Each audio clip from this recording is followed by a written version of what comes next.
Hello my sweet caramel, कैसे हैं आप। जैसा कि हमने द माफिया किंग के लास्ट पार्ट में देखा था, जिन आरएम के पास पूरी रात ऐसे ही बैठे रहते हैं उन्हें इतना पेन में देख के जिनको काफ़ी बुरा फील होता है। सो फ्रेंड, अब हम आगे की स्टोरी देखते हैं।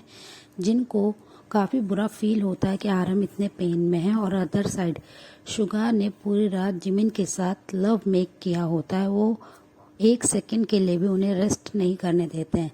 जैसे ही अर्ली मॉर्निंग होती है, जैसे ही सन रेज होता है, वो तुरंत ही जिमिन के ऊपर से हटते हैं और जिमिन की तरफ देखने लगते हैं। जिमिन काफ़ी ज़्यादा थके हुए होते हैं और उन्होंने अपनी आइज़ क्लोज कर रखी होती है, वो सो रहे होते हैं।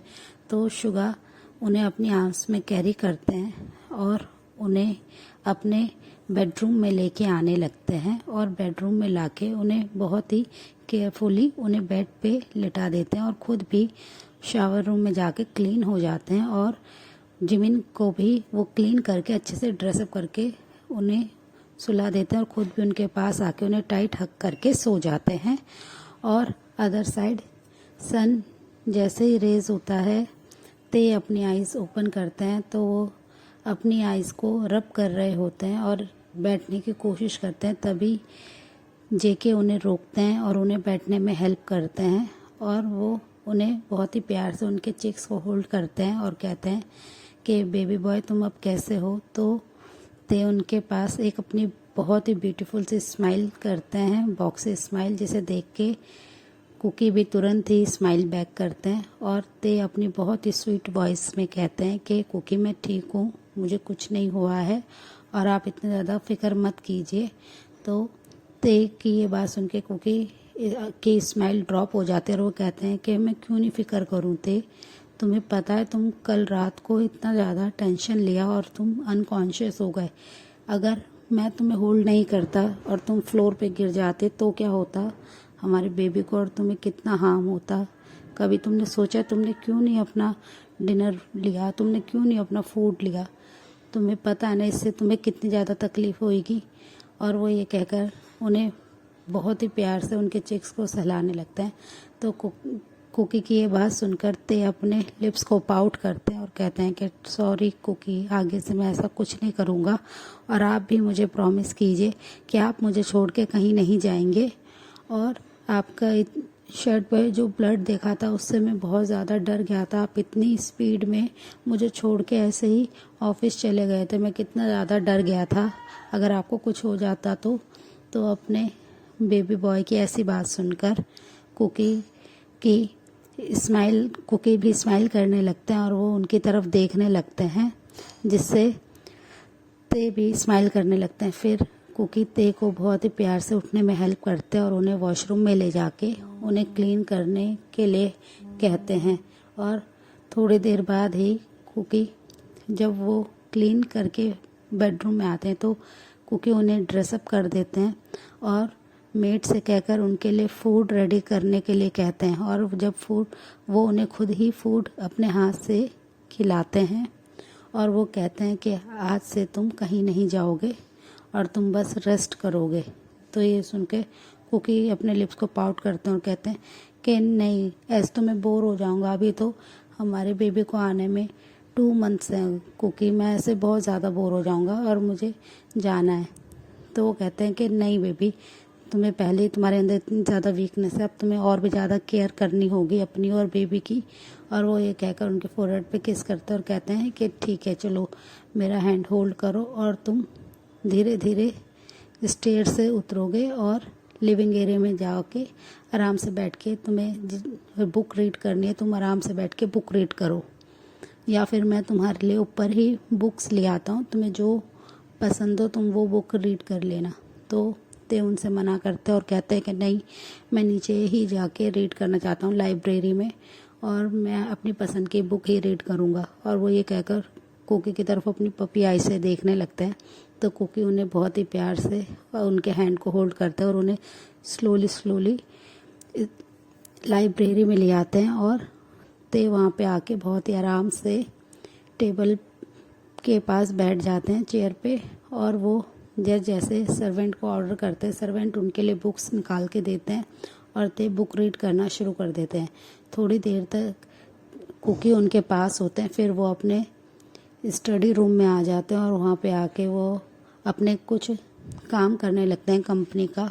और अदर साइड जिमिन की आईज जब ओपन होती है तो वो देखते हैं कि शुगा उनके पास नहीं है। वो बेड पे अपने हैंड को स्लाइड करते हैं, बट वो देखते हैं कि शुगा नहीं है, तो वो तुरंत ही अपनी आईज़ को ओपन करते हैं और अपने रूम में इधर उधर देखने लगते हैं।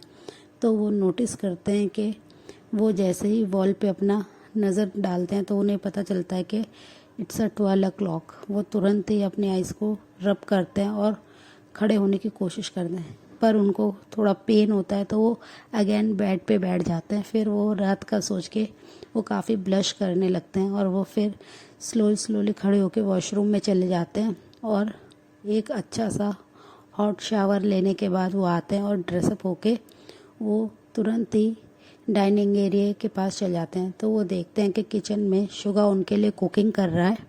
तो जैसे ही वो शुगा जिमिन को देखते हैं वो तुरंत उनके पास आते हैं और कहते हैं, मोची बेबी गुड मॉर्निंग, और तुम इतनी जल्दी कैसे उठ गए? और अभी मैं हमारे लिए ब्रेकफास्ट ही रेडी कर रहा हूँ, तुम जाके रेस्ट करो, मैं अभी तुम्हारे लिए ब्रेकफास्ट लाता हूँ। तो शुगा की बात सुन के जिमिन और भी ज़्यादा ब्लश करने लगते हैं और वो शुगा की तरफ देखते हैं, कहते हैं कि आपने मेरे को क्यों नहीं उठाया, मैं हम दोनों के लिए ब्रेकफास्ट रेडी कर देता। ये बात सुनते ही शुगा उनसे कहते हैं कि कोई बात नहीं, तुम कल रात की एक्टिविटी के बाद बहुत ज़्यादा थक गए थे, इसलिए तुम रेस्ट करो। जैसे ही वो शुगा की ऐसी बात सुनते हैं तो वो तुरंत ही अपने हेड को नीचे कर लेते हैं और उनका पूरा फेस एकदम रेड हो जाता है और वो शुगा की तरफ देख के कहते हैं कि यूंगी आप इतने शेमलेस कैसे बातें कर सकते हो, आपको बिल्कुल भी शर्म नहीं आती है। और वो स्माइल करने लगते हैं। शुगा तुरंत ही उनके फोरहेड पे किस करता है और उन्हें कहते हैं कि तुम जाके डाइनिंग चेयर पे बैठो और मैं अभी थोड़ी देर में ही हमारे लिए ब्रेकफास्ट ले आता हूँ, फिर हम दोनों साथ में ब्रेकफास्ट करेंगे। तो जिमिन बहुत ही स्माइल के साथ किचन से बाहर आके डाइनिंग चेयर पे बैठ जाते हैं और शुगा भी थोड़ी देर में आके उनको ब्रेकफास्ट सर्व करते हैं और वो भी ब्रेकफास्ट करने लगते हैं। वो बहुत ही लवी डवी कपल की तरह ब्रेकफास्ट कर रहे थे और वो जिमिन को हर सेकंड शुगा टीज़ कर रहे थे, उन्हें जानबूझकर उनकी थाइस को अपने हैंड से रब कर रहे थे। वो उनकी थाइस को बार बार मसाज कर रहे थे, जिसकी वजह से जिमिन ठीक से अपने फूड को नहीं खा पा रहे होते हैं और वो बार बार शुगा से रिक्वेस्ट करते हैं कि प्लीज़ शुगा ऐसे मत कीजिए। तो शुगा उनकी कोई भी बात नहीं सुन रहे होते हैं। वो कंटिन्यूसली अपने हैंड को उनकी बॉडी पे इधर उधर टच करने में ही वो बिज़ी होते हैं। वो बहुत ज़्यादा जिमिन को टीस कर रहे होते हैं और अदर साइड आरएम की आइज़ ओपन होती है तो वो अपने पास जिन को देखते हैं। जिन अभी भी उनके लिए काफ़ी वरीड हैं और उनके हैंड को होल्ड करे बैठे होते हैं।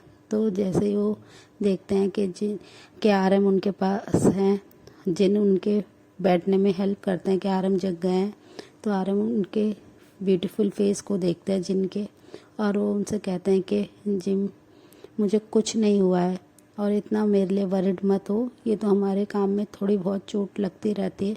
तो ये सुनते ही तुरंत ही जिन उनके माउथ पे अपनी फिंगर रख देते हैं और कहते हैं कि प्लीज़ जूनी आप कुछ नहीं कहिए और आपको चलिए मैं शावर दिला देता हूँ, फिर आपको ब्रेकफास्ट करके मेडिसिन भी लेनी है अपनी।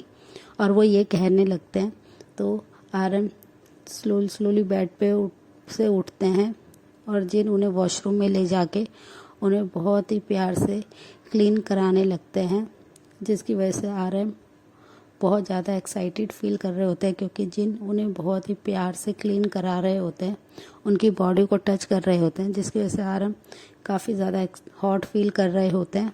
तो जिन जैसे ये फील करते हैं कि आरएम इतना ज़्यादा हॉट फील कर रहे हैं तो वो तुरंत ही अपने हैंड को पीछे करते हैं और उनसे कहते हैं कि जूनी प्लीज़ अभी कुछ नहीं, अभी आपकी तबीयत ठीक नहीं है, अभी आपको रेस्ट की ज़रूरत है। और ये कहकर वो आरएम को ठीक से क्लीन करा देते हैं और उन्हें फिर ड्रेसअप कर देते हैं और ख़ुद भी कुछ ही देर में वॉशरूम चल जाते हैं क्लीन होने के लिए। वो अच्छा सा एक हॉट सा शावर लेते हैं और फिर वो आके ड्रेसअप होके तुरंत ही किचन एरिया में आ जाते हैं और वो फूड रेडी करने लगते हैं आरएम के लिए। आरएम और जिन दोनों ही बहुत प्यार से अपने ब्रेकफास्ट को कंप्लीट करते हैं और आरएम उनकी तरफ बहुत ही प्यार से देख रहे होते हैं। तो जिन उन्हें बहुत ही शाउटली कहते हैं कि आरएम मुझे आप ऐसे मत देखिए और आप अपना फूड फिनिश कीजिए, उसके बाद आपको मेडिसिन लेनी और आपको रेस्ट करना होगा। आप 1 वीक तक कहीं नहीं जाएंगे और आप बस घर में रहेंगे मेरे साथ और रेस्ट करेंगे। तो आरएम उनसे कहते हैं कि जिन मुझे बहुत ज़रूरी काम है और किंग को मेरी हेल्प की ज़रूरत है और मैं ऐसे नहीं रुक सकता। तो जिन काफ़ी ज़्यादा गुस्सा हो जाता है और उनसे कहते हैं कि नहीं, अगर आप ऐसे करेंगे तो मैं अभी के अभी आपके किंग को कॉल करके उन्हें बोलूँगा कि आरएम ये सारा काम बंद कर रहे हैं और मैं आपको काम पे नहीं जाने दूँगा, मैं आपका ये काम छुड़वा दूँगा। तो आरएम उनकी ये बात सुन के कहते हैं कि प्लीज़ जिन समझने की कोशिश करो, किंग को हमारी हेल्प की बहुत ज़रूरत है और उनका काम बहुत ज़्यादा रिस्की है, उन पे कोई फिर से अटैक ना कर दे, इसलिए मुझे उनके साथ हर वक्त होना ज़रूरी है। तो जिन उनसे कहते हैं कि अगर आपको कुछ हो गया आरएम तो आपको बिल्कुल भी मेरी और अपनी कोई फिक्र नहीं है ना। तो वो जिन की ये बात सुन के आरएम कहते हैं कि मुझे कुछ नहीं होगा जिन, इतना ज़्यादा वरिड मत हो मेरे लिए। तो जिन उनसे कहते हैं कि आरएम आपको प्लीज़ थोड़ा सा मेरे लिए और हमारे न्यूबॉर्न बेबी के लिए टाइम निकालना चाहिए ना, वो अभी बहुत छोटा है। तो वो ये सुन के आरएम कहते हैं कि ओके वो अभी क्या कर रहा है। तो वो कहते हैं कि वो अपने रूम में रेस्ट कर रहा है और मैं अभी के अभी आपके किंग से कॉल करके पूछ लेता हूँ कि आपको 1 वीक के लिए आपको रेस्ट करने दे। तो आरएम जिनकी बात मान जाते हैं और कहते हैं ठीक है मैं 1 वीक के लिए रेस्ट करूँगा। और वो लंच अपने ब्रेकफास्ट को फिनिश करते हैं और वो अपने बेबी के रूम में आके उनके साथ खेलना शुरू कर देते हैं। थोड़ी देर बाद जिन भी उन्हें वहाँ पे आके ज्वाइन करते हैं और कहते हैं कि ठीक है मैं अभी थोड़ी देर में लंच बनाने चला जाऊँगा, जब तक आप बेबी के साथ एंजॉय कीजिए। आरएम अपने बेबी के साथ बहुत ज़्यादा एंजॉय करते हैं, वो बहुत अच्छा फील कर रहे होते हैं और अदर साइड ते भी काफ़ी ज़्यादा अच्छा फील कर रहे होते हैं कि अब उनकी हेल्थ पहले से बेटर है। वो बहुत ज़्यादा आराम से बैठ के बुक को रीड कर रहे होते हैं। हर थोड़ी देर में कुकी उनको आके चेक कर रहे होते हैं, वो उनका बहुत अच्छे से ध्यान रख रहे होते हैं। ते के पास हर वक्त नैनी और डाइटिशियंस प्रेजेंट रहती थी, वो उनके आसपास ही रहती थी ताकि अगर ते को कोई भी प्रॉब्लम हो तो तुरंत ही वो जेके को बता सकें। तो जेके भी बीच बीच में आके उन्हें काफ़ी अच्छे से चेक करते थे और ऐसे ही उनका टाइम काफ़ी अच्छे से बीत रहा था। ऐसे ही करते करते ते के अब ये 9 मंथ वो प्रेग्नेंट हो गए हैं, उनके 2 मंथ्स बीत जाते हैं और वो अपने डिलीवरी टाइम के करीब आ गए होते हैं। वो काफ़ी ज़्यादा नर्वस और एक्साइटेड होते हैं। सो फ्रेंड, इस पार्ट को हम यहीं एंड करते हैं, मिलते हैं इसके नेक्स्ट पार्ट में। तब तक के लिए आप मेरे वीडियो को लाइक शेयर कमेंट कीजिए और प्लीज़ मेरे चैनल को सब्सक्राइब कीजिए। So friend, bye bye, take care, thanks for the watching.